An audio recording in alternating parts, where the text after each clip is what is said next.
नीतीश की कुर्सी पर बैठेगा कौन? 4 नाम चर्चा में है, 4 नाम। मगर वो 4 नाम के इतर 5वां नाम किसका है? नीतीश कुमार से कुर्सी छीनने के बाद इस बार बीजेपी वो करने जा रही है जो बिहार की सियासत में कई दशकों से नहीं हुआ। क्या वाकई में बिहार में स्वर्ण नेता को मुख्यमंत्री बनाएगी बीजेपी? वैसे बीजेपी की ओर से मुख्यमंत्री पद के लिए 4 नाम, दिलीप जायसवाल, सम्राट चौधरी, संजीव चौरसिया और केंद्रीय मंत्री नित्यानंद राय का नाम खूब चर्चाओं में। इसके साथ साथ कई और भी नाम कयास लगाए जा रहे हैं।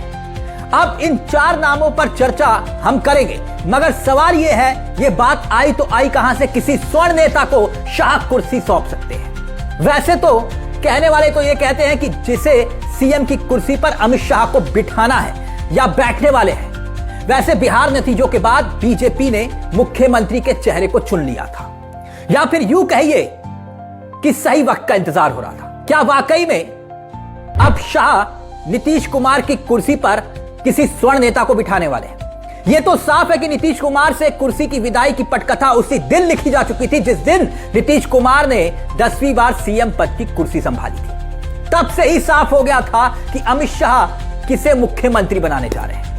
मध्य प्रदेश, सबसे पहले मध्य प्रदेश को याद करिए, मोहन यादव। राजस्थान आइए, भजन लाल। उत्तराखंड जाइए, पुष्कर सिंह धामी। दिल्ली आइए, रेखा गुप्ता। और उड़ीसा में मोहन चरण मांझी। अब यहां पर किस अंदाज से किसको चुना गया, यह कोई लॉटरी सिस्टम वाला मसला नहीं है। यानी कि वो यस मैन जो अमित शाह की हां में हां मिलाए। और अब बिहार की सियासत में इस बार सब कुछ उसी तरह से होगा और सब चौंकेंगे। आरजेडी प्रमुख लालू प्रसाद यादव। 90 के दशक में नीतीश कुमार और लालू ने मंडल आंदोलन की राजनीति से जिस तरह से बिहार की राजनीति में स्वर्ण वर्चस्व को खत्म किया था, क्या बीजेपी उसे वापस लाने जा रही है? अब बात सबसे पहले चर्चित चेहरे खुद नीतीश कुमार के डिप्टी सीएम रहे बिहार के उप मुख्यमंत्री सम्राट चौधरी की, जो इस कुर्सी के दौड़ में, मुख्यमंत्री की कुर्सी की दौड़ में सबसे मजबूत चेहरा माने जा रहे हैं। क्या वाकई ऐसा है? अगर ताकत और जातीय नजरिए से देखें तो सम्राट चौधरी ओबीसी वर्ग, कुशवाहा समाज से आते हैं और पिछले कुछ सालों में उन्होंने संगठन और सरकार दोनों स्तर पर अपनी स्थिति को मजबूत किया है। अब बड़ी बात वो ये है कि डिप्टी सीएम और गृह विभाग जैसे महत्वपूर्ण मंत्रालय का जिम्मा इस वक्त सम्राट चौधरी संभाल रहे हैं। चौधरी कोरई समुदाय से आते हैं, जो एक ओबीसी जाति और लंबे समय से इस बात को लेकर नाराज है, आशुतोष है कि भाई अब तक मुख्यमंत्री नहीं मिला हमारे। अब क्या इस बार सम्राट चौधरी का भाग्य और सम्राट होगा? क्योंकि उनकी लड़ाई एक और नाम से है और वो अमित शाह का सबसे करीबी नाम है। नाम 2, केंद्रीय गृह राज्य मंत्री नित्यानंद राय। यानी नीतीश कुमार की कुर्सी पर दूसरे चेहरे की रेस में नित्यानंद राय ओबीसी के यादव समुदाय से आते हैं, यादव समुदाय से, और 6 सालों से केंद्र में गृह राज्य मंत्री की भूमिका निभा रहे हैं, यानी अमित शाह के ठीक जूनियर। और माना जा रहा है अगर भाजपा किसी 2029 में होने वाले लोकसभा चुनाव को लेकर आरजेडी के सबसे बड़े वोट बैंक यानी कि यादव वोट बैंक पर सेंधमारी करना चाहेगी तो नित्यानंद राय एक रणनीतिक विकल्प का हिस्सा हो सकते हैं, क्योंकि वो अमित शाह के यस मैन है, सबसे बड़ी ताकत।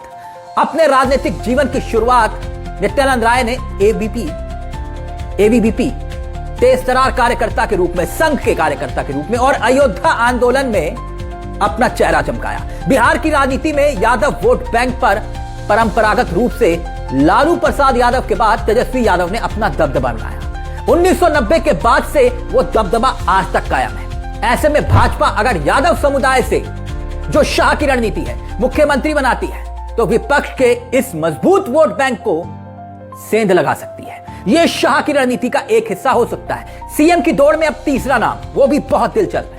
एक था सम्राट चौधरी, एक नाम नित्यानंद राय, अब एक नाम और है और वो नाम है बीजेपी के मुख्यमंत्री बनने की कुर्सी में पूर्व प्रदेश अध्यक्ष और बिहार सरकार में मंत्री दिलीप जायसवाल का। जी हां, यही दिलीप जायसवाल, यह भी चर्चा में है। दिलीप जायसवाल ईबीसी वैश्य समुदाय से आते हैं और बीजेपी अगर किसी ओबीसी को नहीं चुनकर ईबीसी के नेता पर दांव लगाती है तो दिलीप जायसवाल की लॉटरी खुल सकती है।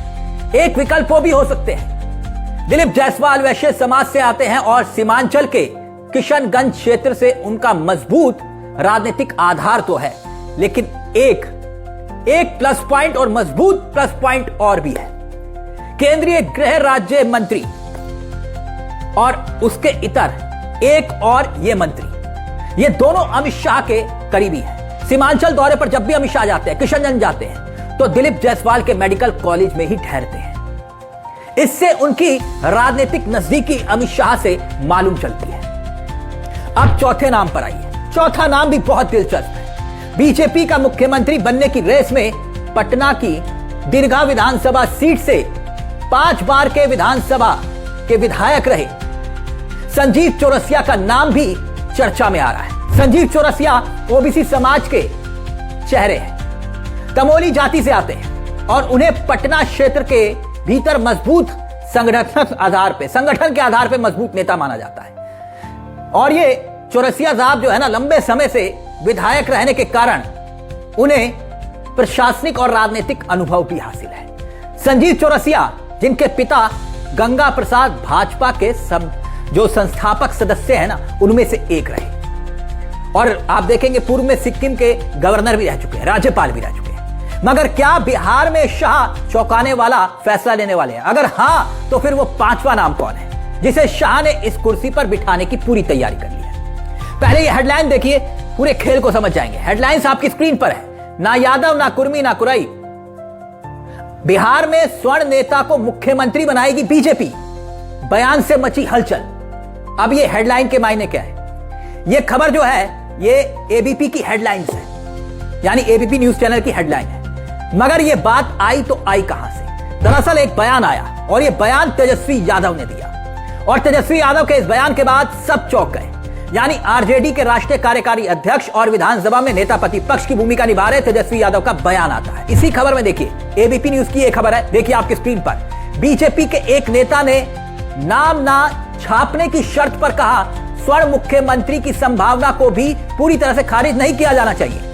हमने दिखाया है कि बीजेपी ने सभी के लिए जगह है, लेकिन मंडल आंदोलन के बाद गलत धारणा बन गई थी कि राज्यों में मुख्यमंत्री का पद स्वर्णों के लिए मानो निश्चित हो गया।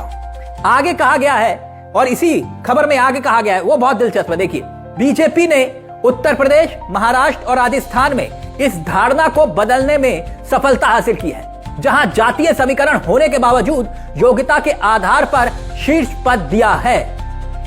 हाल के विधानसभा चुनाव में हमने राजद जैसे जातिवादी दलों को करारी शिकस्त दी है, इसलिए बिहार में भी ऐसा होने की पूरी संभावना है। यानी कौन कह रहा है? बीजेपी के नेता। इस खबर के मुताबिक बीजेपी के नेता कह रहे हैं कि कोई स्वर्ण समाज का ही चेहरा हो सकता है। बिहार में एनडीए सरकार के अभी 6 महीने भी पूरे नहीं हुए। नीतीश कुमार अब पटना से दिल्ली जाने का फैसला करते हैं। यह नीतीश कुमार का फैसला था या फिर नीतीश कुमार को फैसला सुना दिया गया था कि अब पावर ट्रांसफर का वक्त आ चुका है?